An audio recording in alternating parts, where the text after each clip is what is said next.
തുടക്കം കുറിച്ച കടലിന് മുകളിലൂടെയുള്ള ഫ്ലൈറ്റ് യാത്ര. ഉയരത്തിൽ നിന്നും നോക്കുമ്പോൾ എല്ലാത്തിനും ഭംഗിയുണ്ടായിരുന്നു. നോക്കെത്താ ദൂരത്തോളം പരന്നു കിടക്കുന്ന കടലും, ചുട്ടുപൊള്ളുന്ന സൂര്യന്റെ തീക്ഷ്ണതയിൽ ആവി പറക്കുന്ന മരുഭൂമിയും, മരുഭൂഹൃദയത്തിൽ പടുത്തുയർത്തിയ കൂറ്റൻ കെട്ടിടങ്ങളും, ദീപാലങ്കൃതമായ നഗരവും, നീണ്ടു പരന്നു കിടക്കുന്ന റോഡും നയനമനോഹരമായ കാഴ്ചകളാണ് എനിക്ക് സമ്മാനിച്ചത്. നട്ടാൽ മുളക്കാത്ത മരുഭൂമിയിൽ സ്വപ്നത്തിന്റെ വിത്തിറക്കാൻ തുടങ്ങിയപ്പോൾ ഞാൻ ആദ്യമായി മനസ്സിലാക്കുകയായിരുന്നു, സിനിമയിൽ കണ്ട ഗൾഫല്ല യഥാർത്ഥ ഗൾഫ് എന്ന്. രാത്രി വൈകുവോളമുള്ള ജോലി, അത് കഴിഞ്ഞാൽ റൂം, വീണ്ടും ജോലി, വീണ്ടും റൂം. അതങ്ങനെ ഒരു അച്ചുതണ്ടിലെന്ന പോലെ കറങ്ങിക്കൊണ്ടേയിരിക്കും. കറിയിൽ ഇത്തിരി ഉപ്പ് കൂടിയാൽ ഉമ്മയോട് വഴക്കുണ്ടാക്കിയിരുന്ന ഞാൻ, അയൺ ചെയ്ത ഷർട്ടിൽ ഒരു ചുളിവ് കണ്ടാൽ പെങ്ങളോട് വഴക്കിടുന്ന ഞാൻ, പ്രവാസത്തിന്റെ 4 ചുമരുകൾക്കുള്ളിൽ ജീവിതം പഠിക്കുകയായിരുന്നു.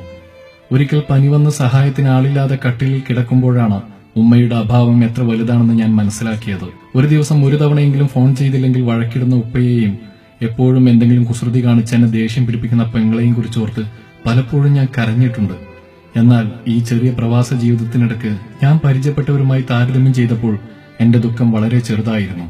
നല്ല ജോലിയാണെന്ന ഏജന്റിന്റെ വാക്ക് വിശ്വസിച്ച് കൂടുതൽ അന്വേഷിക്കാതെ ഇവിടെ എത്തി ചതിക്കപ്പെട്ടവർ, ഒടുവിൽ ഒരു തണൽ മരം പോലും ഇല്ലാത്ത ചുട്ടുപൊള്ളുന്ന മരുഭൂമിയിൽ അറബിയുടെ ആടുമാടുകളെ മേച്ച് ആടുജീവിതം നയിക്കുന്നവർ, വയസ്സ് 50 കഴിഞ്ഞിട്ടും 20 വർഷത്തിലേറെ ഇവിടെ നിന്നിട്ടും നിർത്തിപ്പോവാത്തതെന്തെന്ന് ചോദിച്ചപ്പോൾ 4 പെൺമക്കളാണ്, 3 പേരെ കെട്ടിച്ചു, ഇനി ഒരാളെ കൂടി കെട്ടിക്കാനുണ്ടെന്ന് പറഞ്ഞു തീർന്നപ്പോഴേക്കും ചുമച്ച് ചുമച്ച് ശ്വാസം കിട്ടാതെ പിടയുന്ന ഹംസകാക്കയുടെ ചുളിവ് വീണ കൺകോണുകളിൽ ഞാൻ കണ്ട കണ്ണുനീരിന്റെ നനവ്.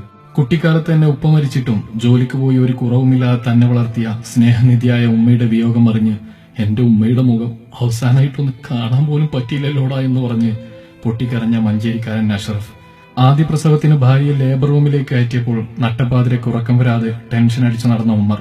ഒടുവിൽ ഭാര്യ പ്രസവിച്ചു എന്നറിഞ്ഞപ്പോൾ ഞങ്ങളെയെല്ലാം വിളിച്ചുണർത്തി കെട്ടിപ്പിടിച്ചപ്പോൾ അവന്റെ മുഖത്ത് കണ്ട സന്തോഷം, വാട്സാപ്പിൽ തന്റെ കുഞ്ഞിന്റെ മുഖം കണ്ടപ്പോൾ കണ്ണീരോടെ ആ മൊബൈൽ നെഞ്ചോട് ചേർത്ത അവന്റെ ആ സ്നേഹം, കല്യാണം കഴിഞ്ഞ് 2 മാസം കൊണ്ട് ഭാര്യയെ പിരിഞ്ഞ് ഇങ്ങോട്ട് തിരിക്കേണ്ടി വന്ന ഷമീമിന്റെ നൊമ്പരങ്ങൾ.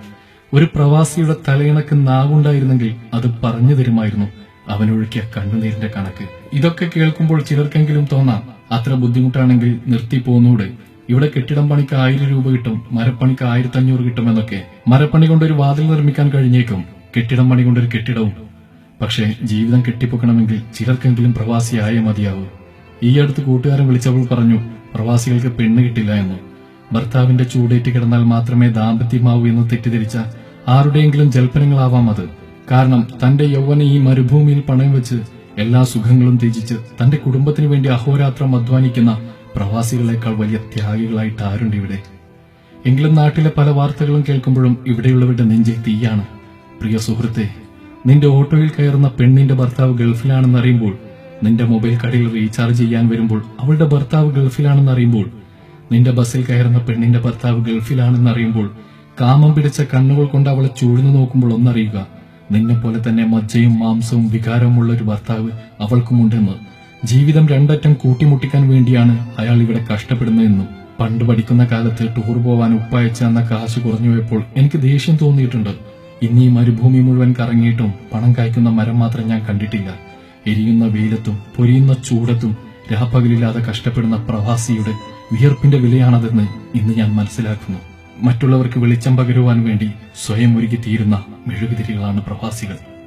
വിരഹത്തിന്റെ വേദന മനസ്സിലാവണമെങ്കിൽ, ബന്ധങ്ങളുടെ ദൃഢത മനസ്സിലാവണമെങ്കിൽ, സ്നേഹത്തിന്റെ വില മനസ്സിലാവണമെങ്കിൽ, പണത്തിന്റെ മൂല്യം മനസ്സിലാവണമെങ്കിൽ, അധ്വാനത്തിന്റെ മഹത്വം മനസ്സിലാവണമെങ്കിൽ, സമയത്തിന്റെ വില മനസ്സിലാവണമെങ്കിൽ ഒരിക്കലെങ്കിലും